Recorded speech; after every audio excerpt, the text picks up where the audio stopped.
আসসালামু আলাইকুম দর্শক, আজকে ভিডিওটা সম্পূর্ণ নতুন মিস্ত্রিদের জন্য যারা এখনো পর্যন্ত সেন্টারিং করতে জানে না। সেন্টারিং নিয়ে বিস্তারিত আলোচনা থাকবে এই ভিডিওর মাধ্যমে, দেখতেই পাবেন।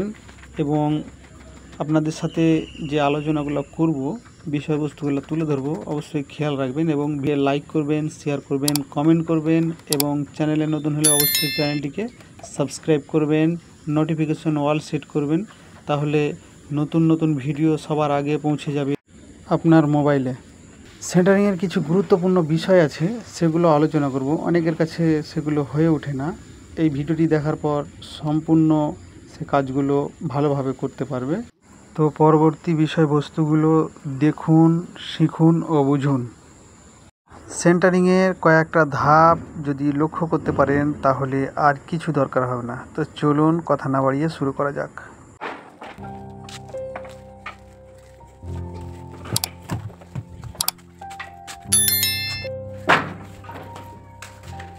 যে ধাপের কথা বলা হয়েছে আপনারা মনে করিয়েন না যে সিঁড়ির ধাপ নয়, ধাপগুলো হচ্ছে এক এক করে বলবো। প্রথমে আমরা যে সেন্টারিংটি শুরু করার জন্যে যে জিনিসটা দরকার হবে সেটা হচ্ছে পাটার, যেগুলো আমরা চাপস বলি, ছোট ছোট পাটার টুকরো।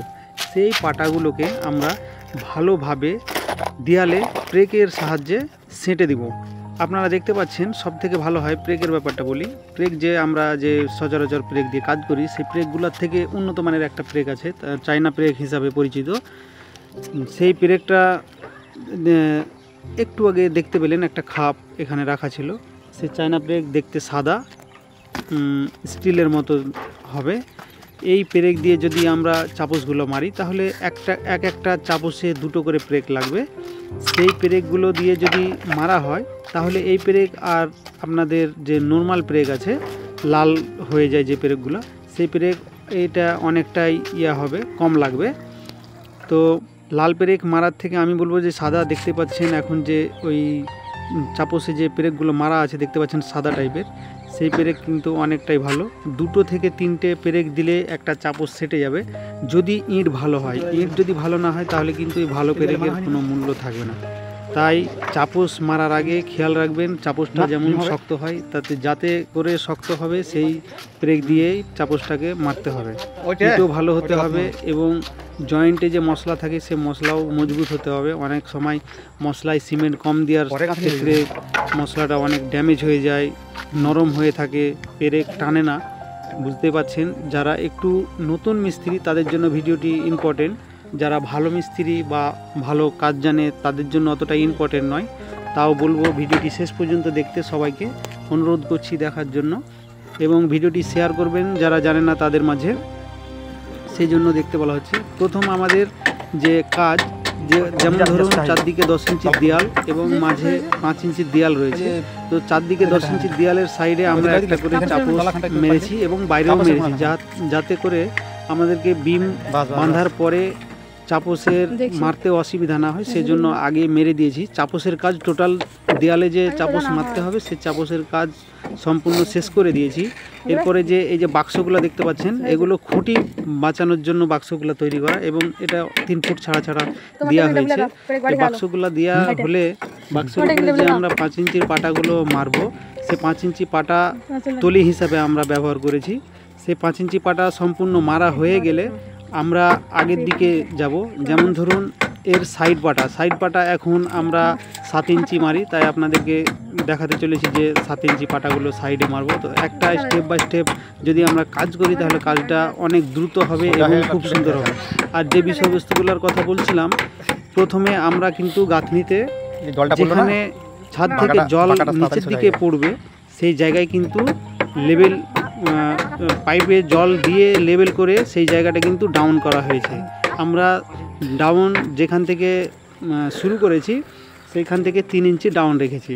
প্রত্যেকটা ছাদে শেষ ছাদ হিসাবে যদি আমরা ধরে থাকি, একতলা হোক বা 2তলা বা 3তলা, শেষ ছাদ হিসাবে ধরলেই আমাদেরকে ছাদটাতে ঢাল দিতে হবে। তাহলে ঢাল দিতে গেলে প্রতি 10 ফুটে 3 ইঞ্চি দেওয়া উচিত। তো আমরা 20 ফিটে 3 ইঞ্চি ঢাল দিয়েছি।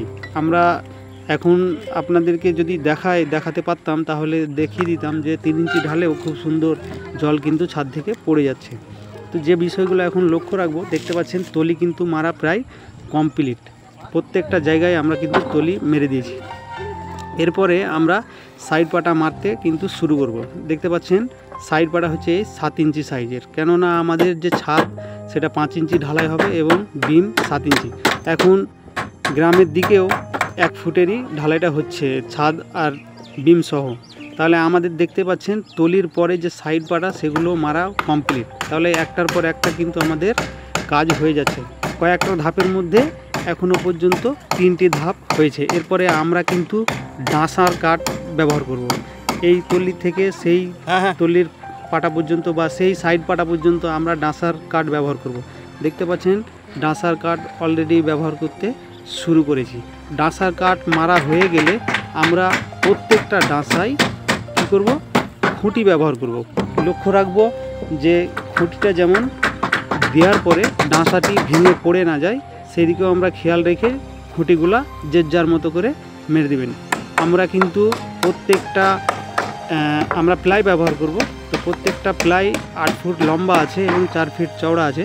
তো 8 ফিট লম্বার দিকে 5টি করে ডাঁসা এবং একটা করে তলি ব্যবহার করেছি। আপনারা চাইলে আরও কম করতে পারেন যদি আরও পাটা ভালো হয়, বা আরও বেশি করতে পারেন যদি পাটা একটু দুর্বল হয়। তাহলে আমি যে কথাটা বলতে চাইছি, যদি আপনাদের খুঁটি বা পাটা যদি ভালো থাকে তাহলে একটু কম দিলেও চলবে। আবার যদি মনে করেন যে না আমাদের একটু খুঁটি পাটা একটু দুর্বল রয়েছে, তাহলে একটু কিন্তু বেশি ব্যবহার করলেই চলবে। এদিকে কিন্তু আপনাদেরকে খেয়াল রাখতে হবে। তাহলে 4 নাম্বার স্টেপ পেরিয়ে গেল। 5 নাম্বার স্টেপ হচ্ছে আমরা কিন্তু প্লাইগুলো এখন সুন্দর করে তুলে বিছিয়ে নেব। তাহলে আমাদের কাজ কিন্তু শেষ হয়ে যাবে। এই হচ্ছে সেন্টারিংয়ের 5টা ধাপ। আমি আগে ধাপের কথা যে বলছিলাম যে কয়েকটা ধাপ লক্ষ্য রাখলে সেন্টারিং করা সহজ হবে। আর প্রত্যেকটা দেয়াল কিন্তু সুতো দিয়ে চাপসের যে কাঠগুলো রয়েছিল সেগুলো সুতো ধরে সুতো টেনে মারা হয়েছে। এগুলো কিন্তু লক্ষ্য রেখেই কাজটা করতে হবে। তাহলে কি হবে, ছাদের নিচে যে আমরা সিলিংটা পাবো সেটা কিন্তু খুব সুন্দর সিলিং পাবো। তাহলে আমাদের মাল মেটেরিয়ালসও নষ্ট হবে না এবং ছাদটাও অনেকটা সুন্দর হবে, প্লাস্টার করতে ভালো হবে। তাহলে আপনারা ভিডিওটা অবশ্যই না টেনে শেষ পর্যন্ত দেখবেন এবং আমাদেরকে লাইক দিয়ে উৎসাহ করবেন। ধন্যবাদ। আর হ্যাঁ, আমাদের চ্যানেলে 1 লাখ সাবস্ক্রাইব হতে এখনও অনেক বাকি। তাই বলবো আপনারা যারা নতুন তারা অবশ্যই চ্যানেলটিকে সাবস্ক্রাইব করবেন, আপনাদের অনুরোধ করা হচ্ছে। দেখতে পাচ্ছেন আমাদের সেন্টারিং প্রায় কমপ্লিট হয়ে গেছে। আপনারা দেখলে বুঝতে পারবেন সামান্য একটু বাকি আছে। এটা হয়ে গেলে আমরা আপনাদেরকে একটা জিনিস দেখাবো যে সিঁড়ির যে ধাপ মারা হয়, সিঁড়ির ধাপ মারা আপনারা আগে একটা ভিডিও দেখলে বুঝতে পারবেন, ওটাতে বিস্তারিত আলোচনা করা হয়েছে। তবে আমি এখানে একটু আলোচনা করে দেব যে সিঁড়ি সেন্টারিং হয়ে গেলে প্রথমে আপনারা 5 ইঞ্চি একটা পাটা সিঁড়ির সাইডে রেখে, সিঁড়ির সাইডে 5 ইঞ্চি পাটা রেখে উপর দিয়ে একটা দাগ দিবেন। তাহলে কি হবে, সমানভাবে 5 ইঞ্চি যে আমরা ঢালাই স্ল্যাব ঢালাইটা হবে সিঁড়ির ডাল, সে 5 ইঞ্চি ঢালাই হয়ে গেলে আমরা যে ধাপটা করব সে ধাপের দাগগুলো কিন্তু ওই দাগটার পরে আমরা দিয়ে দেব।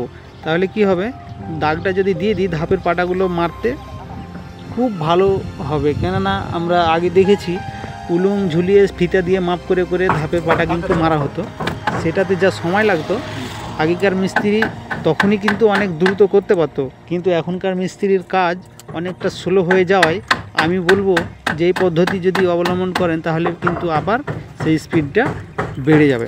তাহলে আপনারা এইভাবে ওই 5 ইঞ্চি দাগ মেরে নেওয়ার পর প্রত্যেকটা জায়গায় 10 ইঞ্চি করে মেপে মেপে একটা করে উলুং করে যদি দাগ মারতে পারেন, উলুংয়ের বদলে এখন যে এই যে দেখতে পাচ্ছেন হাতে এখন যে দাগ টানা হচ্ছে, এই যে স্কেলগুলা যেগুলো ইলেকট্রিক মিস্ত্রিরা ব্যবহার করে, এগুলো যদি আপনারা নিয়ে দাগ মারতে পারেন তাহলে কিন্তু খুব সুন্দর হবে।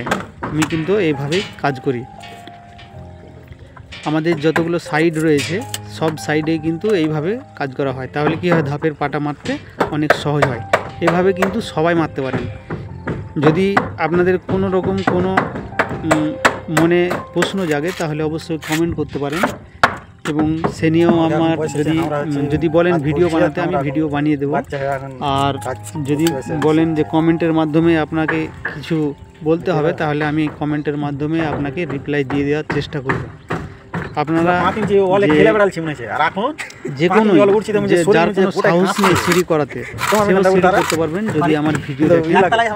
নিয়মিত ভিডিও দেখলে অবশ্যই সিঁড়ি কেন ছাদ ঢালাই পর্যন্ত নিচ থেকে যতগুলো কাজ আছে সব কাজই আপনারা করতে পারবেন নিঃসন্দেহে। ভিডিওটি দেখার জন্য আপনাদেরকে অনেক অনেক ধন্যবাদ। আপনাদেরকে একটা কথাই বলবো যে চ্যানেলে নতুন হলে অবশ্যই চ্যানেলটিকে সাবস্ক্রাইব করবেন এবং ভিডিওতে লাইক দিবেন। লাইক দিলে আমাদের উৎসাহ বাড়ে ভিডিও করতে।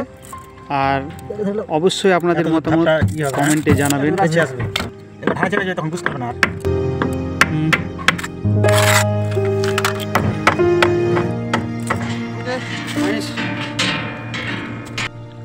আপনাদেরকে প্রথমে যে চাপসগুলো মারার কথা বললাম সাইডে, এই কারণে বাইরের সাইডেও আমরা মেরে নিয়েছিলাম। তার কারণ হচ্ছে সেন্টারিংয়ের যে পুরোটা কাজ যখন কমপ্লিট হয়ে যাবে তবে বিম বাঁধার আগেও খেয়াল রাখতে হবে যেমন বাইরের সাইডে একটা করে পাটা মেরে নেওয়া। বাইরের সাইডে যদি পাটা মারা হয় তাহলে পরে কিন্তু আমাদের কোনো রকম কোনো অসুবিধা হয় না সাইড পাটা মারতে।